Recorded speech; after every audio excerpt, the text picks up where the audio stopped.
नमस्कार।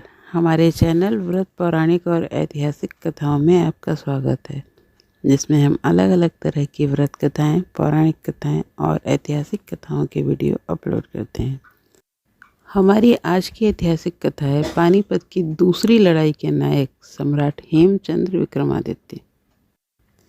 हेमू या सम्राट हेमचंद्र विक्रमादित्य दिल्ली के सिंहासन पर बैठे अंतिम हिंदू सम्राट थे।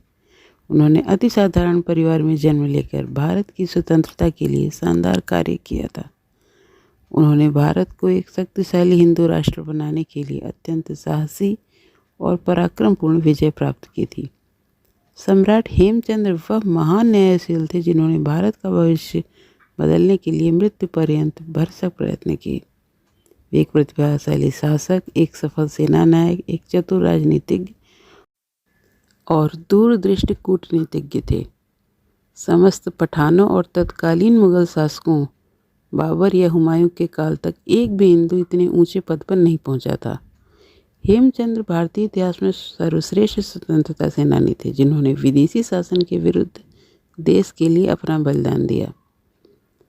वे अलवर क्षेत्र में राजगढ़ के निकट माछेरी ग्राम में 1501 ईस्वी में जन्मे धार्मिक संत पूरण दास के पुत्र थे, जो बाद में वृंदावन जाकर बल्लभ संप्रदाय के संत हरिवंश से जुड़ गए थे। उनका परिवार सुंदर भविष्य की कामना से रिवाड़ी आ गया था और वहीं हेमचंद्र ने शिक्षा प्राप्त की थी। शीघ्र ही उन्होंने संस्कृत, हिंदी, फारसी और अरबी सीख ली थी। साथ ही बचपन से उन्हें कुश्ती और घुड़सवारी का शौक था। उन दिनों ईरान इराक से दिल्ली के मार्ग पर रिवाड़ी महत्वपूर्ण नगर था। उन्होंने शेर शाह सूरी की सेना को रसद और अन्य आवश्यक सामग्री पहुंचानी शुरू कर दी और बाद में युद्ध में काम आने वाले सोरा भी बेचने लगे थे। शेर शाह सूरी की मृत्यु 22 मई 1545 ईस्वी को हुई थी। यह कहा जाता है कि शेर शाह के उत्तराधिकारी इस्लाम शाह की नज़र रिवाड़ी में हाथी की सवारी करते हुए युवा और बलिष्ठ हेमचंद पर पड़ी और वे उसे अपने साथ ले गए। उनकी प्रतिभा को देखकर इस्लाम शाह ने उन्हें सानाए मंडी, दरोगा डाक चौकी और प्रमुख सेनापति ही नहीं बल्कि अपना निकटतम सलाहकार बना दिया। साथ में 1552 ईस्वी में इस्लाम शाह की मृत्यु पर उसके 2 वर्षीय पुत्र फिरोज खान को शासक बनाया गया था, परंतु 3 दिन के बाद आदिल शाह सूरी ने उसकी हत्या कर दी। नए शासक का मूलतः नाम मुबरेज खान या मुबारक शाह था, जिसने आदिल शाह की उपाधि धारण की थी। आदिल शाह एक विलासी, शराबी और निर्बल शासक था। उसके काल में चारों ओर भयंकर विद्रोह हुए।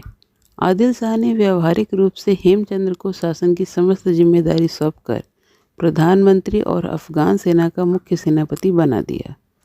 अधिकतर अफगान शिविरों ने भी आदिल शाह के खिलाफ विद्रोह कर दिए थे। हेमचंद्र ने अद्भुत शौर्य और वीरता का परिचय देते हुए एक एक करके उनके विरुद्ध 22 युद्ध लड़े और सभी में महान सफलताएं प्राप्त की थी। हेमू ने एक एक करके आदिल शाह के सभी शत्रुओं को पराजित कर दिया। 1556 ईस्वी में बाबर का ज्येष्ठ पुत्र हुमायूं पुनः भारत लौटा और उसने खोए साम्राज्य पर अधिकार करना चाहा। आदिल शाह स्वयं तो चुनार भाग गया और हेमचंद्र को हुमायूं से लड़ने के लिए भेज दिया। इस बीच 26 जनवरी 1556 ईस्वी को हुमायूं की जो जीवन भर इधर उधर भटकता और लुढ़कता रहा, सीढ़ियों से लुढ़क कर उसकी मौत हो गई। हेमचंद्र ने इस स्वर्णिम अवसर को न जाने दिया। उसने भारत में स्वदेशी राज्य की स्थापना के लिए अकबर की सेनाओं को आसपास के क्षेत्रों से भगा दिया। हेमचंद्र ने सेना को संगठित कर ग्वालियर से आगरा की ओर प्रस्थान किया। उसकी विजयी सेनाओं ने आगरा के मुगल गवर्नर इस्केंद्र खान उज़्बेक को पराजित किया। हेमचंद्र ने अपार धनराशि के साथ आगरा पर कब्जा किया और वह विशाल सेना के साथ अब दिल्ली की ओर बढ़ा। दिल्ली का मुगल गवर्नर तारिफ बेग खान अत्यधिक घबरा गया और भावी सम्राट अकबर और बैरम खान से एक विशाल सेना तुरंत भेजने का आग्रह किया।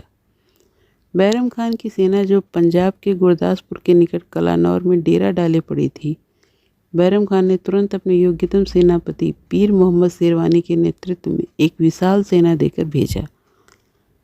भारतीय इतिहास का एक महान निर्णायक युद्ध 6 अक्टूबर 1556 ईस्वी को तुगलकाबाद में हुआ, जिसमें मुगलों की हार हुई, लगभग 3000 मुगल सैनिक मारे गए।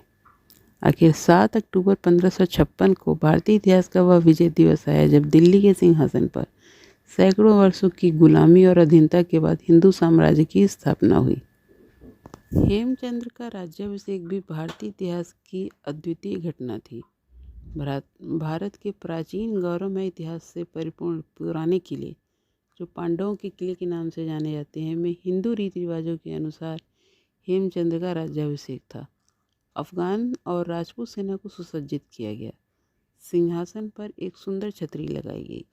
हेमचंद्र ने भारत के शत्रुओं पर विजय के रूप में विक्रमादित्य की उपाधि धारण की। नए सिक्के गढ़े गए। राज्याभिषेक की सर्वोच्च विशेषता सम्राट हेमचंद्र विक्रमादित्य की घोषणाएं थी, जो आज भी किसी भी प्रबुद्ध शासक के लिए मार्गदर्शक हो सकती हैं।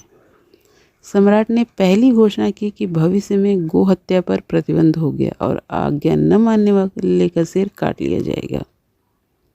सम्राट हेमचंद्र विक्रमादित्य की दूसरी घोषणा भ्रष्टाचार कर्मचारियों को तुरंत हटाने की थी। वे जानते थे कि भ्रष्टाचार को मौका देकर महान गलती होगी। एक अन्य घोषणा में सम्राट ने देश में तुरंत व्यापार वाणिज्य में सुधारों की घोषणा की। इस भांति अनेक राजपूतों की महत्वपूर्ण पदों पर नियुक्ति की घोषणा की। जहां दिल्ली में यह विजय दिवस था, वहां बैरम खान के खेमे में यह शोक दिवस था। अनेक सेना नायकों ने हेमचंद्र के विरुद्ध लड़ने से मना कर दिया था।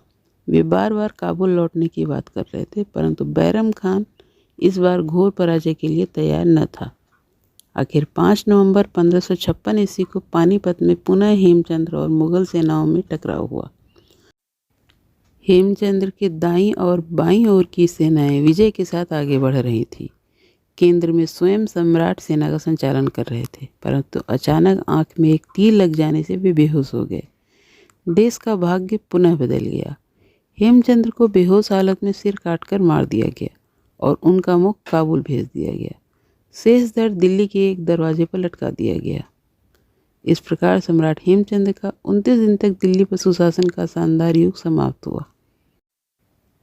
वस्तुतः सम्राट हेमचंद्र विक्रमादित्य भारत के गगन में एक पुच्छल तारे की भांति थे, जो चमके, दमके, धधके और फिर विलीन हो गए।